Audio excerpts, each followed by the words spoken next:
Hello दोस्तों, स्वागत है एक बार फिर आपका मस्ती भरे चटपटे चुटकुले में। तो आइए शुरू करते हैं चटपटे चुटकुले। हाथ जोड़कर कीजिए पत्नी जी का ध्यान, घर में खुशहाली रहे, हो जाए कल्याण। घरवाली को नमन कर माला लेकर हाथ, मुख से पत्नी वंदना बोलो मेरे साथ। जय पत्नी देव कल्याणी, माया तेरी ना पहचानी। तुमसे सारे देवता हारे, डर डर थर थर कापे सारे। नहीं चरित्र तुम्हारा कोई जाना, नर क्या ईश्वर न पहचाना। अपरंपार तुम्हारी माया, कोई इसका पार न पाया। लोगों देखने में तुम गुड़िया हो लेकिन आफत की प्रिया। हे मेरे बच्चों की माता, तुम हो मेरी भाग्य विधाता।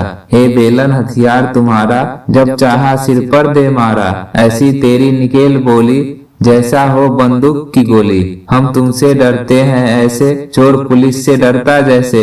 ऐसा है आतंक तुम्हारा, बिच्छू जैसा डंक तुम्हारा। करे पति जो पत्नी सेवा, मिलता उसी को सच्ची मेवा। पत्नी वंदना जो कोई गावे, जीवन में कोई कष्ट न पावे। प्रभु दीक्षित कर पानी वंदना, पानी का कर लो अभिवंदन। बंदूक पन्नी मुख कमल, गुण अवगुण की खान। मिले नहीं बिन आपके पतियों की सम्मान। बोलो पत्नी रानी की जय।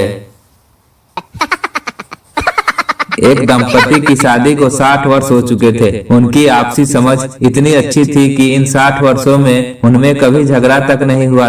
वे एक दूसरे से कभी कुछ भी नहीं छिपाते थे। हाँ, पत्नी के पास उसके मायके से लाया हुआ एक डिब्बा था जो उसने अपने पति के सामने कभी नहीं खोला था। उस डिब्बे में क्या था वह नहीं जानता था।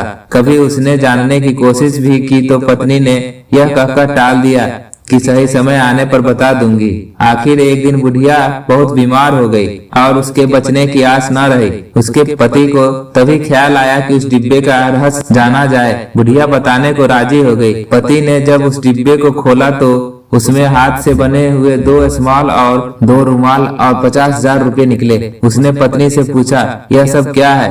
पत्नी ने बताया, जब उसकी शादी हुई थी तो उसकी दादी ने उससे कहा था कि ससुराल में कभी किसी से झगड़ना नहीं। यदि कभी किसी पर क्रोध आए तो अपने हाथ से एक रुमाल बुनना और इस डिब्बे में रखना। बुढ़े की आंखों में यह सोचकर खुशी के मारे आंसू आ गए कि उसकी पत्नी को 60 वर्षों के लंबे वैवाहिक जीवन के दौरान सिर्फ 2 बार ही क्रोध आया था। उसे अपनी पत्नी पर सचमुच गर्व हुआ। खुद को संभाल कर उसने रुपए के बारे में पूछा, इतनी बड़ी रकम तो मैंने तुम्हें कभी दी ही नहीं थी, फिर ये कहाँ से आया? रुपए ये तो मैंने रुमाल बेचकर इकट्ठे किए हैं, पत्नी ने मासूमियत से जवाब दिया।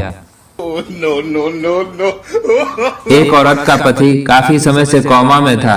उसे कभी होश आता और कभी वो कोमा में चला जाता, पर वो औरत हमेशा अपने पति के साथ ही रहती, कभी भी उसे नहीं छोड़ा।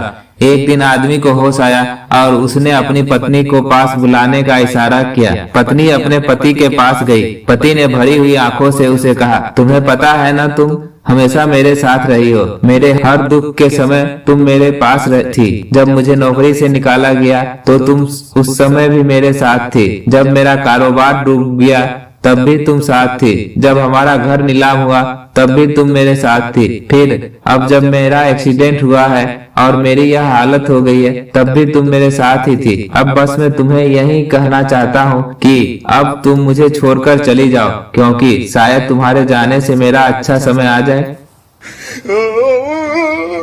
मेरी प्यारी बेगम, सवाल कुछ भी हो जवाब तुम ही हो, रास्ता कोई भी हो मंजिल तुम ही हो, दुख कितनी ही हो खुशी तुम ही हो, अरमान कितना ही हो आरजू तुम ही हो, गुस्सा जितना भी हो प्यार तुम ही हो, ख्वाब कोई भी हो ताबीर तुम ही हो। यानी ऐसा समझो कि सारे फसाद की जड़ सिर्फ तुम ही हो।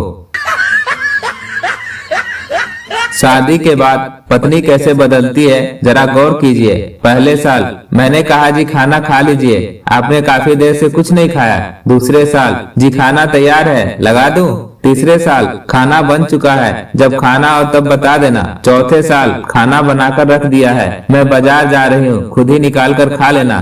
5वें साल मैं कहती हूँ आज मुझसे खाना नहीं बनेगा, होटल से ले आओ। 6ठे साल जब देखो खाना खाना और खाना, अभी सुबह ही तो खाया था। शादी के बाद पति कैसे बदलते हैं जरा गौर कीजिए। पहले साल जानू संभल कर उधर गड्ढा है। दूसरे साल अरे यार देख के उधर गड्ढा है। तीसरे साल, दिखता नहीं उधर गड्ढा है। चौथे साल, अंधी है क्या, गड्ढा नहीं दिखता। पांचवें साल, अरे उधर किधर मरने जा रही है, गड्ढा तो इधर है। यह एक जग प्रसिद्ध सच है कि सभी बहुओं को अपने सास से परेशानी रहती है। ऐसा ही एक दिन सभी बहुएं इकट्ठा हुई और उन्होंने फैसला किया कि वे सब अपनी सास से माफी मांगेंगी और कहेंगी उन्होंने जो भी किया उनसे वो गलती से हुआ। एक हफ्ते बाद सभी बहुओं ने पिकनिक जाने का कार्यक्रम बनाया, जिसमें पूरे परिवार के साथ अपनी अपनी सास को भी ले गई। सारी सास एक ही बस में थी जो सबसे आगे चली थी। रास्ते में उनकी बस का एक्सीडेंट हो गया और सभी सास मर गई। सारी बहुएं जोर जोर से बिलख बिलख कर रो रही थी, पर एक बहू को शायद कुछ ज्यादा ही दुख हुआ। वो जमीन पर हाथ पटक कर रो रही थी। सभी उसे सांत्वना देकर कह रहे थे, कम से कम तुम्हारी सास बिना किसी चिंता की मरी है, तुम्हारा उससे कोई झगड़ा नहीं था। पर वो अभी भी जोर जोर से चिल्ला रही थी। जब वो बार बार बोलने पर चुप नहीं हो रही थी तो एक औरत ने उसे पूछा, तुम इतना क्यों चिल्ला रही हो, क्या तुम्हारी सास ज्यादा खास थी? उस औरत ने अपने आप को थोड़ा संभाला और सिसकते हुए कहा, उनसे बस छूट गई है। जोक अच्छा लगा हो तो लाइक कर दे और चैनल को सब्सक्राइब कर दे। मिलते हैं एक नए वीडियो में, तब तक हंसते रहे, मस्त रहे, स्वस्थ रहे।